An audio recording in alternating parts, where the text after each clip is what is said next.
Hey everybody, it's Master Gallengeist here, bringing you my review for the season premiere of Outlander Blood of My Blood, episodes 1 and 2.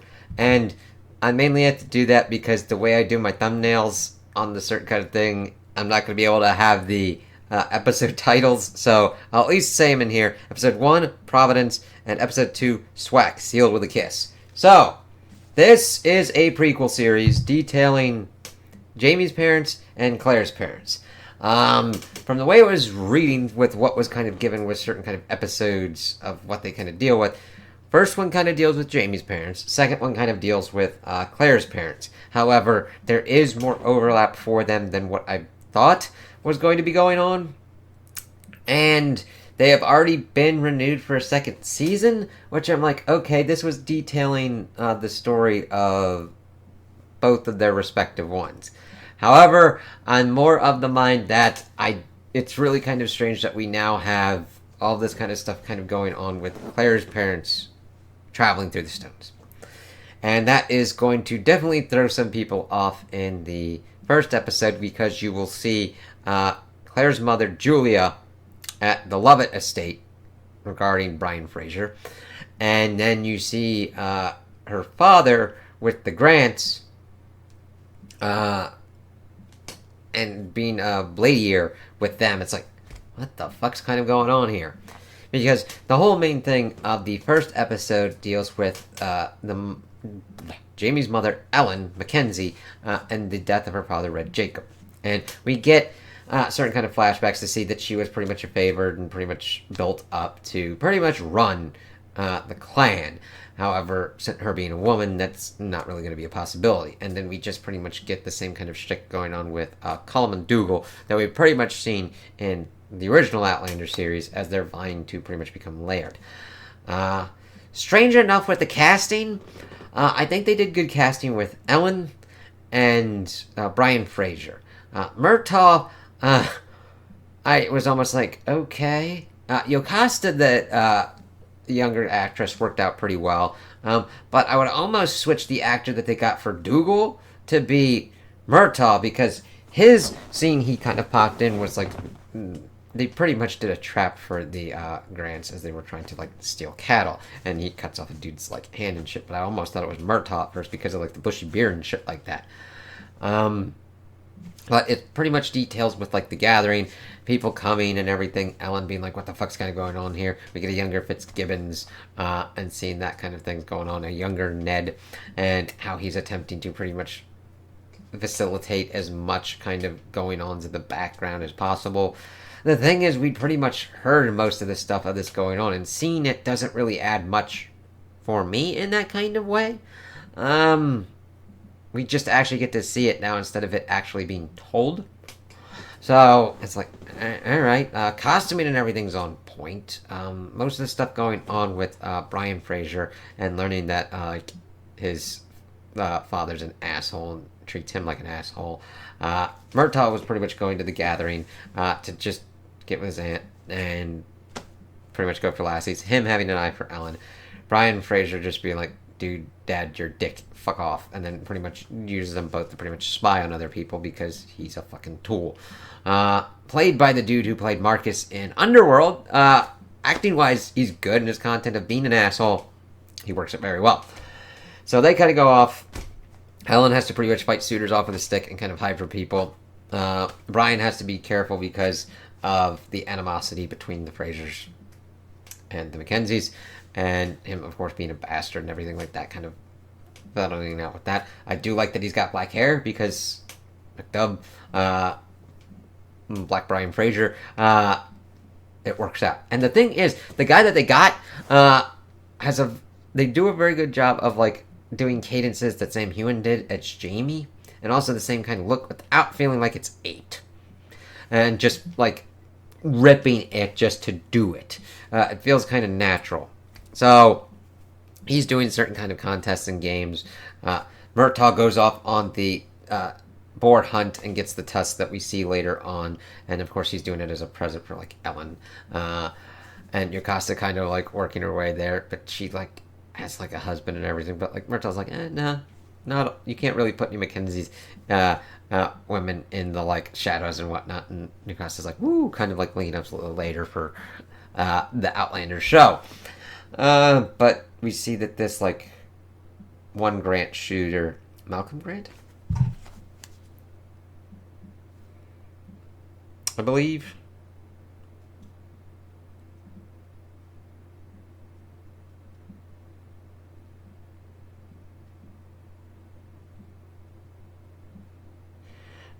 Because it becomes important later on. No. Oh, wait, no, yeah, he is. Malcolm Grant, yeah. He becomes important because of this whole kind of kerfuffle that goes on. Because Ellen and Brian kind of meet as they're pretty much, she's dodging suitors, he's dodging people that are like, give other people a chance at the, like, axe throwing kind of shit. And they're like, we want to kind of beat that dude up. Who the fuck are you? It's like, Jesus, he let you have your turn that you wanted. What the fuck? And they decide to go meet at a bridge. Thing is, Malcolm Grant is not taking any hints, and she's being as polite as possible. Now, granted, she probably should have said, you know what? Back the fuck off, please. But of course, she's going to be used as a tool by Colm, doing the basic kind of stuff to pretty much get Dougal to be a dick and utilize the situation to his advantage. Because Ellen then goes to meet Brian, and they have a cute little thing over there of meeting at that. We also get Ned talking to Henry in the first episode, figuring out how he got to be a Bladier and how he's kind of linked up with him, especially since he's an Englishman. And getting kind of like the Bears kind of answers from him. We also see Claire's mother, Julia, trying to pretty much dodge Lovett, and the main maid servant trying to kind of like help her out as well. However, in the second episode, we see that it's, even though she's kind of trying to help, she's not really helping as much as she would probably like other people to view it to be. So then that sets off the whole chain of events where they think that Malcolm Grant has absconded with her. But the thing is, she said she was sick and wanted to go lie down, went into the castle of SWAK, and then kind of like escaped out. But Malcolm Grant saw her and was like, fuck this shit, let's leave. And she'd been gone for so long with Brian, even though they weren't really doing much except probably mainly just holding hands on the bridge. And she, Dougal, pretty much gets talked into like going off and just beating the shit out of, well, Henry got a little bit beat up, but kind of like stopped and was able to like get a dude and be like, Dougal, fuck off, man! What the fuck's going on? As Dougal's beating the shit out of Malcolm. It's like, where the fuck's my sister? Not fucking here, dick shit! And goes back, and then she comes back, and it's like, what the fuck? And then, of course, utilizing her betrothal is pretty much a bargaining chip for what's going on. Ned laying that out to Henry to then go to the head of the Grant clan to lay that out for him. So Ellen's like, fuck this shit, screw this shit. We see Colin being like, yeah, my dad's dead, fuck this shit, I don't give a shit, I'm doing the shit that I need to do to try and pretty much relay. Trying to talk Dougal out of it, but you don't, it feels like trying to do Game of Thrones kind of political kind of intrigue, but the thing is, we've already kind of done that, and we've done it kind of better in Outlander, if that makes sense. That's the whole kind of issue with, prequels to a degree. You have to have a solid foundation of why you're kind of doing it, and I think the main kind of crux is utilizing the time traveling again, mainly because of Claire's parents. I would have just been fine with them pretty much giving us the kind of lowdown of what's going on with Brian and Ellen and Julia and Henry, and not having time travel been involved at all. Now I'm just like, what are you attempting to do here? Are we getting a point that Claire did meet her parents or her sibling? Because we get to finding out in the second episode that Julia is pregnant when everything kind of goes down. It's like, oh, God. After Claire is born, by the way. So, yes, younger sibling. Or older, depending upon when she fucking meets them, potentially. See, the whole thing is, this is kind of expediting. I would almost say that we're pretty much getting to the point of, like, it being... We've got most of the story for Ellen and Brian. Then we also get most of the story for Julia and Henry. In these two episodes where I'm like, I don't know what else they need. Like, are they going to pad the fucking shit out of this? Like, the story wasn't that kind of complicated to kind of begin with. So I was thinking, like, if this is almost a rare instance of, like, okay, we've got... 10 episodes. And then we've got another season, which I don't know how long it's going to be, but probably another 10 episodes. I'm like, I'd almost be able to say that we've got Jamie and them done in 5, and Claire's done in 1. Like, I thought this was going to be back and forth, but now I think they're only doing the back and forth in the first 2 episodes, and that, well, yes, they are just doing the back and forth in the first 2 episodes, because we've gotten to the point at the end of episode 2 where they are both through the stones. Claire's parents. So, the second episode deals with them in World War One and how they kind of meet. We see that Henry is a lieutenant in the army, and he is someone that will not leave his soldiers behind. He made a promise not to do that. He disobeyed orders and dragged pretty much someone that had a fatal wound off of the field, and the war has severely and utterly affected him. And the thing is, Julia is very much a feminist and trying to do good things for women and get her degree, not be stymied just because of her gender. Very much showing how Claire kind of got that strength of will as well, which is good. But she's working at this department that censors soldiers' letters going home. And she sees Henry's letters as he's pretty much like, yeah, I pretty much want to kill myself. It's like, god damn it. And all the horror and shit, I'm like, I get that, dude. But they start conversing, and she becomes his light. And them coming together is pretty kind of cool. Dealing with his PTSD, I'm glad that they just don't hand waved it or whatnot, where there was a sound that set him off thinking of gas coming at him and everything, and her trying to help him out as they kind of get together and then go on holiday and have the worst CGI vehicle crash I have seen. It's like, oh god, you didn't need, I look at it and I'm like, you spent money on that. You didn't need to spend money on that. You could have just done anything. You could have just been like, oh god, turn and just crash to black and then see them kind of fiddle around.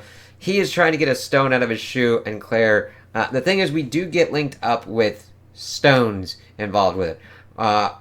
Julia's ring loses a stone as she goes through into 1714.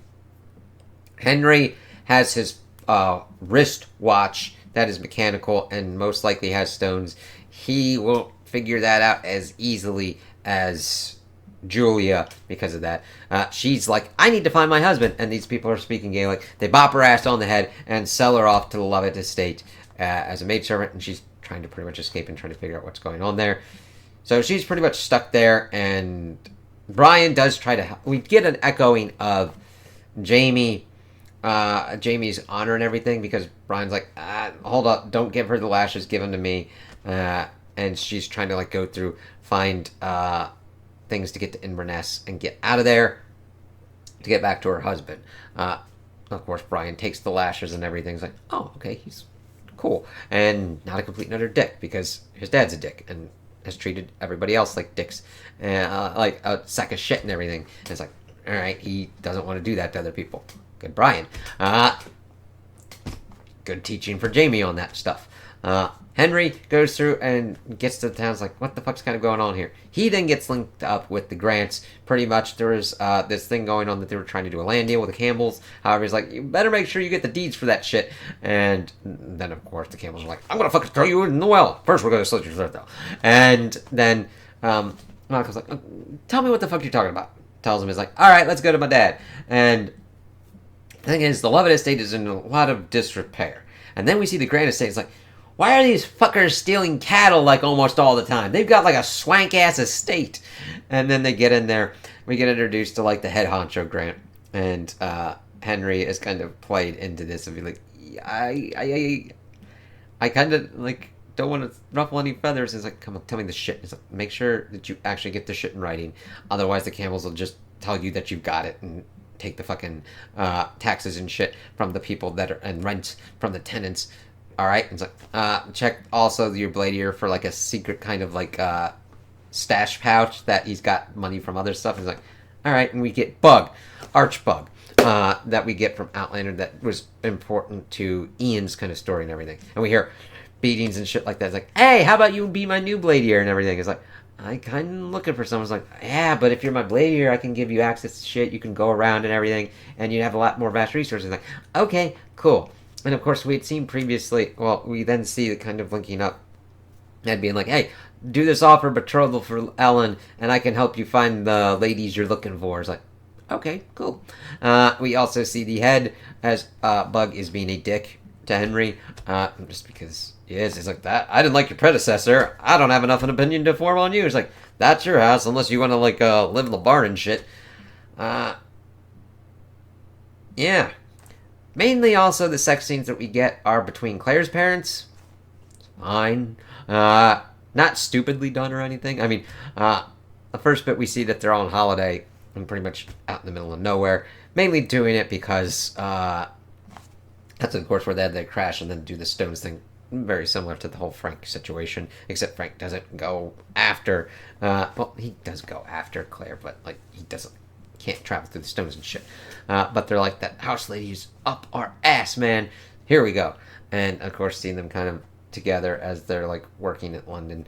Interestingly enough, to see like there was like the bombings of London from that in World War One, and I didn't know about that. I usually focus more on researching World War Two and stuff like that, but it was interesting to learn that kind of effect, mainly because you wouldn't think that the planes would have that much range, but there's also Zeppelins involved and everything like that around the time as well. So their depiction of World War One was very interesting, and one of the kind of highlights that I liked.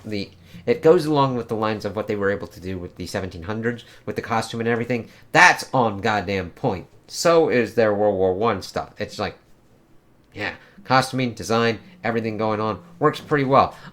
The actors that they got for Claire's parents work pretty well. You'd be like, okay, yeah, I can see Claire kind of coming from them as well. So yeah, kind of goes down to the basic premise that I have the problems with, of like, how are you going to stretch this? And that's my whole kind of thing with this, because I've seen prequels stretched for certain things. The Hobbit. Holy shit. I enjoyed the Hobbit series of the movies. However, it's like, that middle one where you're like, I'm kind of losing it here. Yeah, that's stretched out for shit. So I'm like, yeah. And then adding, like, honestly, it could have been a movie, but of course they're like, we want 3 movies. It's like, you're probably gonna get one really weird trilogy if you do it that way, but fucking go for it, my dude.